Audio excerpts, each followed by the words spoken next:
70s rock, to claim Led Zeppelin as one of the most dominant bands of the decade would be far from a hot take. With classic records that have withstood the test of time, it's hard to debate that most of Zeppelin's work is universally considered pretty good. And when it comes to what their best album is, many are torn. In fact, when it comes to a group like Zeppelin, most fans find it easier to actually point out what the group's worst album is. While it might be easy to pin their 1982 album Coda as their worst album, for the sake of this video, we're only going to talk about their studio albums prior to the death of drummer John Bonham, as a large portion of Coda was just throwaway tracks from previous sessions. Now, while nothing in the subjective world of music taste is set in stone, over the years I've seen a common trend that many fans find the band's seventh album, Presence, to be their weakest. Now, while the fanboy in me wants to perpetually reinstill that this is still a very good album, I can admit that it is probably the group's weakest record. I'd like to think of it as choosing the worst meal on the finals of MasterChef or Hell's Kitchen or whatever cooking show. Surely it isn't a matter of choosing a bad meal, but rather, choosing the worst of the really good. Regardless, the fact remains that this album underperforms when compared to the likes of the records that came before it. And in my opinion, there's some pretty clear reasons for why that is. And before we continue, it's important to contextualize where the band was at in their careers at this time. Following their 1975 tour, they'd immediately decided that it was time for a vacation, as they had spent a large portion of the last 2 years touring and recording. At this point, the group was exhausted, and even though they were getting ready for an upcoming tour, the time that was set aside was also used for new material, as they'd used up a large portion of their back catalog on physical graffiti, and so songs for the new album were inherently going to have to be built from the ground up. Now, while the band wasn't unfamiliar with writing new material constantly, they still usually had plenty of incomplete material to work with. Even as early as their debut album, there were songs like Black Mountainside that Jimmy had been playing long before Zeppelin's creation. Needless to say, the band found when the well had nearly run dry that maybe it was time to take a break for creativity's sake. Inherently, this was a good idea, but unfortunately, it still didn't save the band from facing their first major tragedy.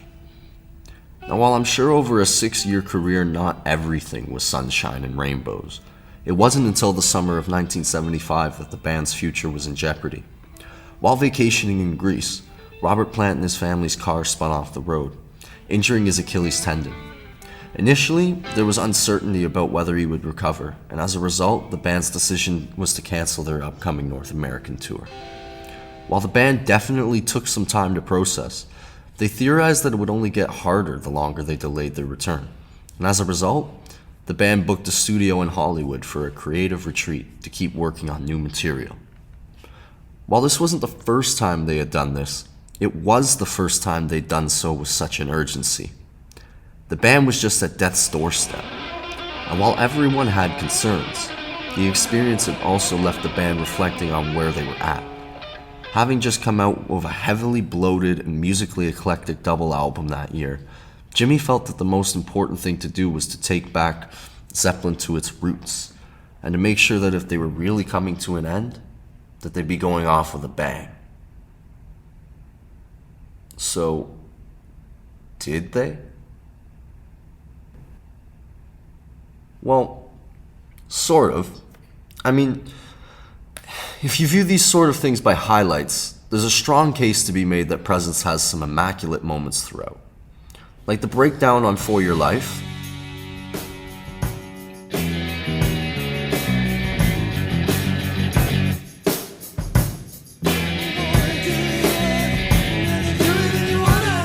or the entirety of the mythologically fueled Achilles' Last Stand. However, as a whole, the album very quickly falls into a slumber, finding tracks that feel like there's just something missing from them, and maybe that's just where the problem lies. While after repeated listens I've grown to love them, cuts like Candy Store Rock or Royal Orleans do leave a lot of room for growth, be it lyrically or musically. And ultimately, it's because there is a fundamental element of Led Zeppelin that's missing. See, while Jimmy's goal was to reclaim the formula that had proven to work on their early records, he had clearly forgotten one thing: the formula. Now, while it's no secret that your classic four-member setup rings true in a lot of Led Zeppelin's work, a very crucial element to their sound has always been through the use of acoustic guitars and keyboards alongside these instruments. On Presence, there's a whopping total of 1 recorded acoustic guitar track, and absolutely no keyboards whatsoever. Quite the total, especially when you consider that this is the sole acoustic guitar track on the record.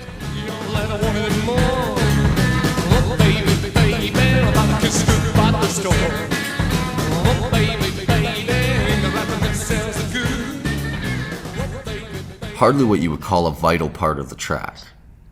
And compare this to Zeppelin's early work, you can see a clear contrast. Albums like Led Zeppelin 1 and 4 both feature various acoustic guitar and keyboards across their track list, and Zeppelin 3 is mostly acoustic and folk based. So clearly this shows that the band's sound was far more reliant on these dynamics than their live performances tend to lead on. So while in Jimmy's mind, stripping back the instruments was a key way of returning to the roots of Zeppelin, simultaneously he was abandoning the very aspect of his career that he was supposedly trying to return to. So at this point, we know that he didn't return to this dynamic.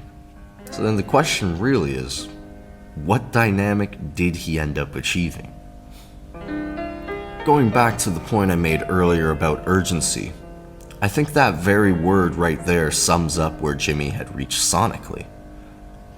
As coined from critiques of 19th century German works, the term late works came to be. Late works refers to works which were felt to possess a special aura resulting from the artist's proximity of death.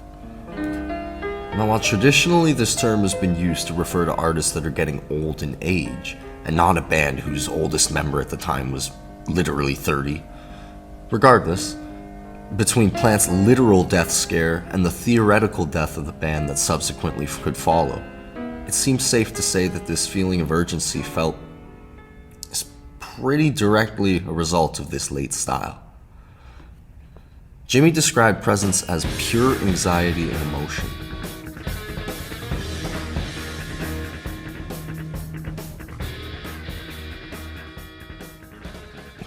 I mean, we didn't know whether we'd be able to play in the same way again. Plant too described combating these feelings of uncertainty. Presence was our stand against everything, our stand against the elements, against chance. We were literally fighting against existence itself. As made clear by these statements, the band was under immense amounts of pressure, and naturally, that tension is seen throughout the record. While sonically this is heard in a lot of places, lyrically, frustrations can be seen throughout the record as well. On the track Hot's On for Nowhere, for example, Plant describes his frustrations during the song's lyrics, with lines like, "Give me the shoulder, then I should have to fold. Retirement is right, going older, got friends who will give me fuck off."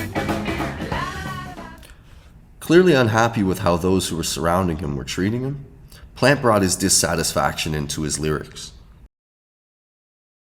In the grand scheme of things, this also tarnished the album's sales, as the decision to use the song as the album's lead single was ultimately changed due to the single using the F-bomb.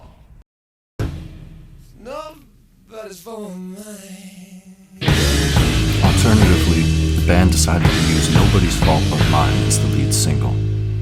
And while since its release, it has gained a lot of acclaim, the track's 6.5-minute runtime initially hindered its ability to be a successful single.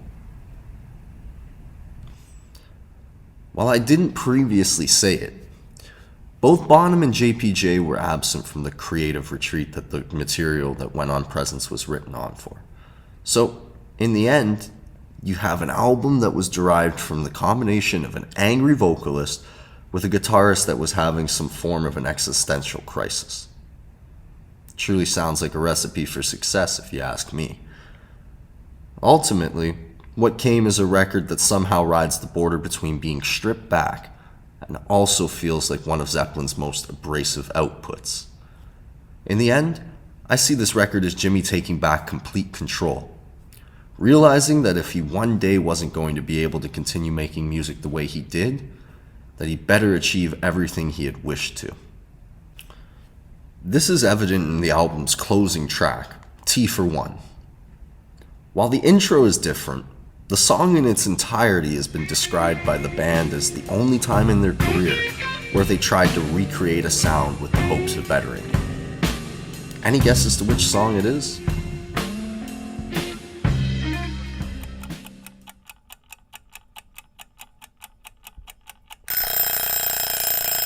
To no surprise, it's one of their staple tracks, Since I've Been Loving You. Now, while I'm impartial about which song is better, objectively, it's safe to say that Since I've Been Loving You takes the cake. With that said, in terms of song structure and technical shaping, a great argument can be made for that Tea for One is a little bit more polished in terms of being a blues number. And that right there is exactly why I think there's such a dissonance between the album's reception and how the band feels about it. Jimmy Page has stated before that Presence is in fact his favorite Led Zeppelin album. And while even a superfan like myself can't get behind that statement, I do think that in itself explains why Presence is viewed the way that it is. Jimmy's desires to reach a new pinnacle, to resharpen the tools and skills that had gotten him to where he was enough to fuel this extremely complicated yet beautifully straightforward record. But at the same time, those exact ambitions were the downfall of it. There's simultaneously the thing that made the general fan of Led Zeppelin feel confused, as if they were listening to an entirely new band. And I guess in some ways that's because they were. For the first time, fans weren't hearing the sounds of artists that were trying to climb to the top, but rather hearing the art of a man who had felt his time on the top ticking away. While the band wouldn't dismember for over another 4 years, slowly, Jimmy's battle with heroin addiction, a topic that's deserving of its whole own video essay, it would eventually go on to hinder his ability to lead the band creatively on their next album. And ultimately, when we look back at Presence, even if the lows still stick out when compared to their other work, the highs truly are transcendental. And to his own liking, it probably should be viewed as his last grasp for greatness.